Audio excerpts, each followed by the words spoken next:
48 laws of power by Robert Greene. आइए आज देखते हैं इसका 11th law, which says learn to keep people dependent on you। इसका मतलब लोगों को अपने ऊपर आश्रित रखने की कला सीखिए, या फिर लोगों को आपकी जरूरत बार बार पड़ती रहे, ये कला आपको आनी चाहिए।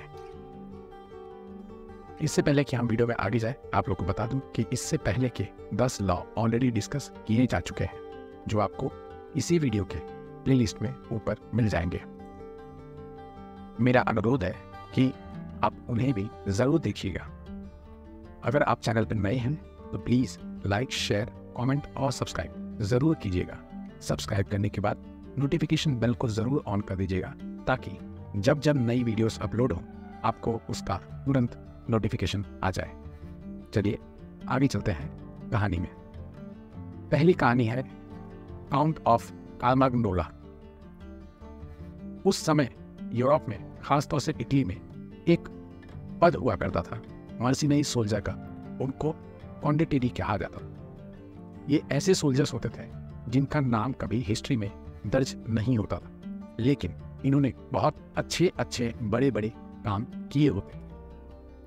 इसी तरीके से ये काउंट भी बहुत ही ब्रेव थे और इन्हें वेनिस सिटी की बचाव के लिए रखा गया था।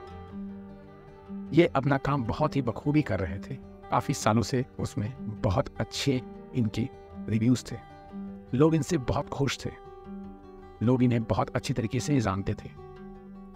फिर एक दिन इन्हें बुलाया गया। राजा ने इन्हें अपने यहां पे बुलाया।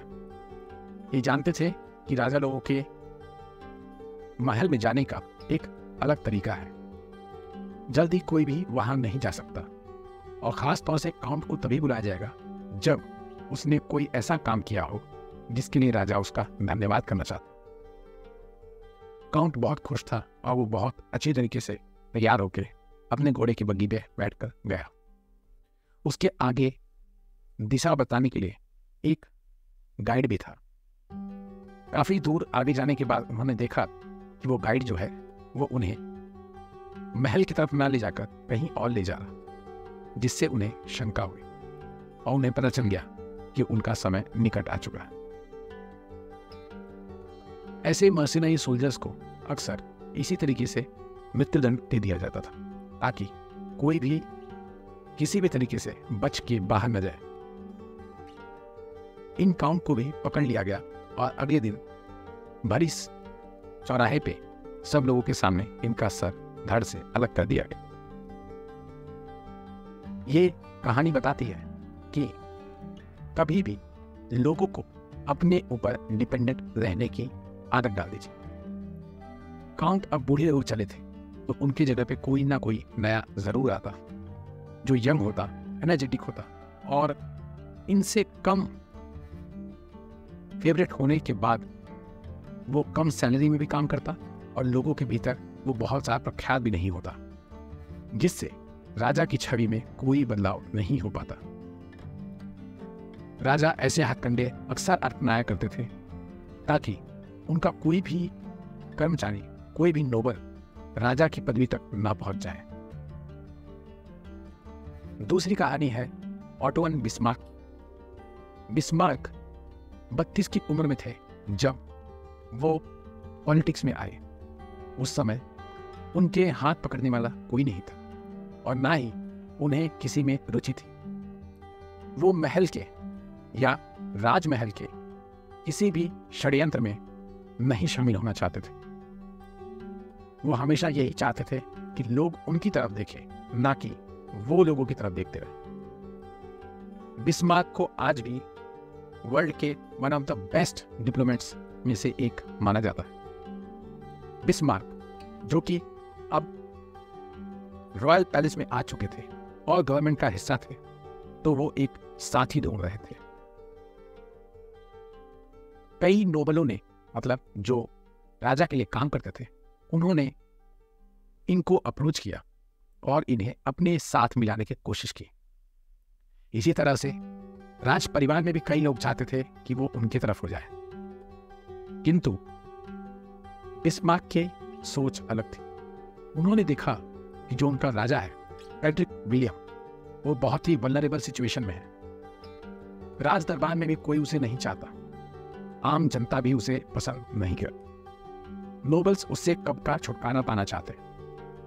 ऐसे में उसने राजा से दोस्ती करना ज्यादा अक्लमंदी समझा।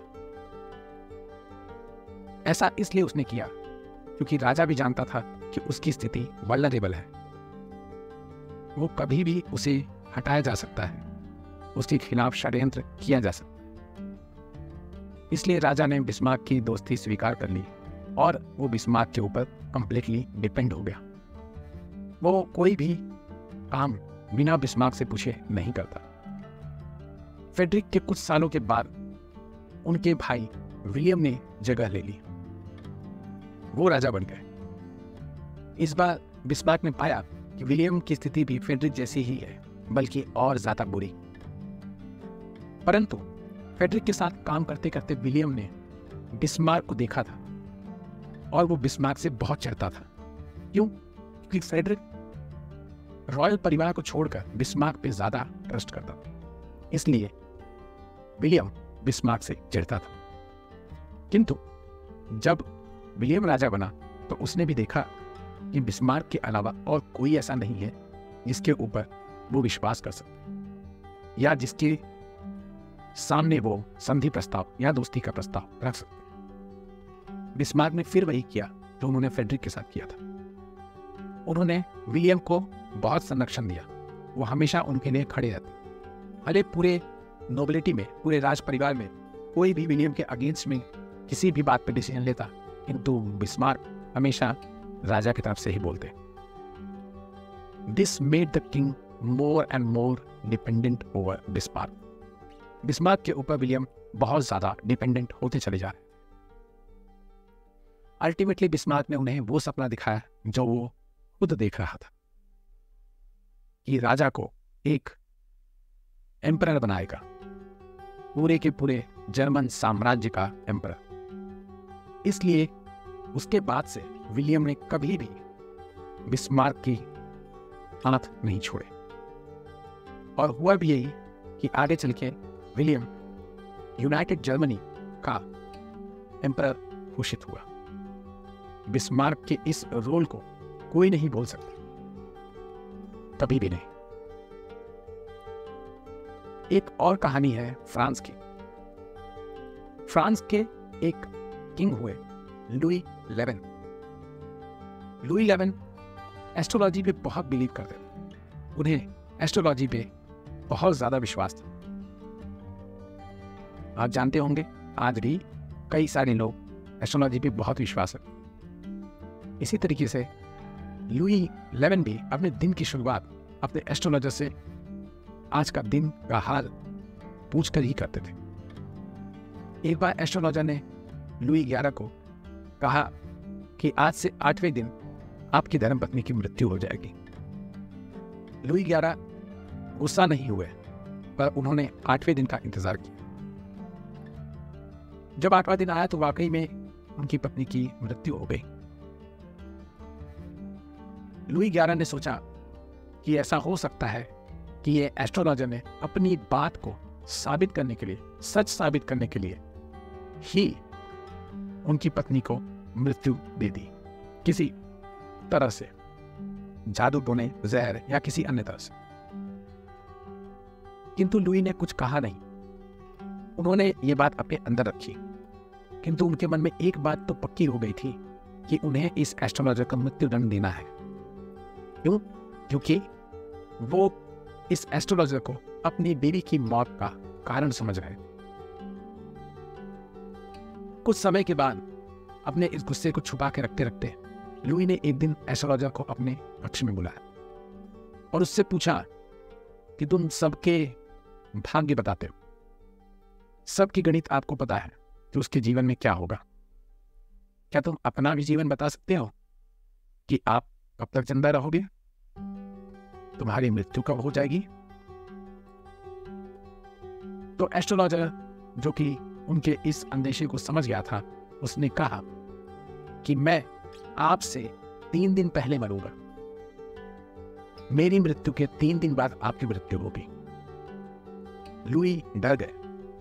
उन्होंने एस्ट्रोलॉजर के कमरे में आने से पहले अपने गार्ड्स को कह दिया था कि जब मैं इशारा करूंगा तो आप एस्ट्रोलॉजर को उठाकर इस महल के छत पर से नीचे पहाड़ी में फेंक देना ताकि ये मर जाए। पर लुई ने यह बात सुनकर अपने अंदर ही छुपा लिया। अंदर ही अंदर वो बहुत डर गया था कि अगर मैंने एस्ट्रोलॉजर को आज मार दिया तो 3 दिन बाद मेरी भी मृत्यु निश्चित है। इस तरह से एस्ट्रोलॉजर ने सही कहा या गलत, लेकिन उसने अपनी जान बचा ली। This is the power. Lastly, this is the book जिसके बारे में हम बात कर रहे हैं, 48 laws of power by Robert Greene. मेरी आप लोगों से विनती होगी, दरखास्त होगी कि आप इसको जरूर पढ़ें और अपने जीवन में कुछ अच्छा नया सुधार लाइए। चलिए, मिलता हूं अगली वीडियो में। बाय।